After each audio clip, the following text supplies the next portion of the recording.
Lorsqu'il prêchait l'évangile du royaume de Dieu aux différents auditoires tels que les disciples, les foules, les pharisiens, les scribes, les sadducéens, Jésus avait le souci d'être compris des uns des autres. C'est pourquoi il s'est souvent exprimé en paraboles.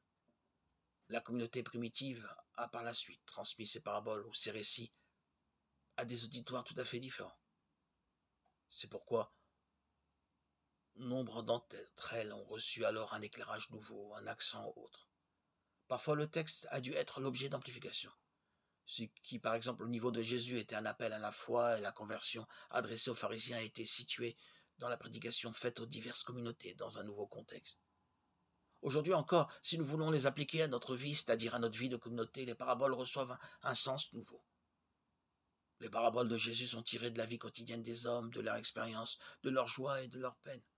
Tout le monde sait ce qu'il en est quand l'ivraie pousse au milieu du blé.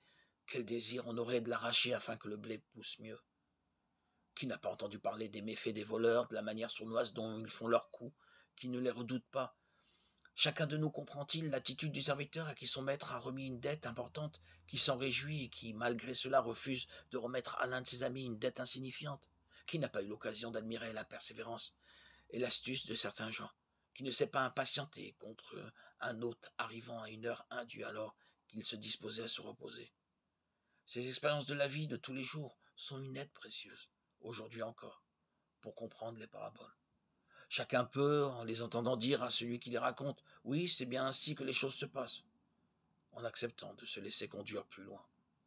Car le seul fait de connaître une parabole ne suffit pas. Celle-ci nous met en question, nous atteint. Il nous faut entrer dans le jeu et découvrir que, à travers les réalités les plus familières de l'existence, c'est la réalité du règne de Dieu qui se révèle. Dans les paraboles, un secret est caché, l'irruption du règne de Dieu dans un monde dont nous connaissons si peu de choses.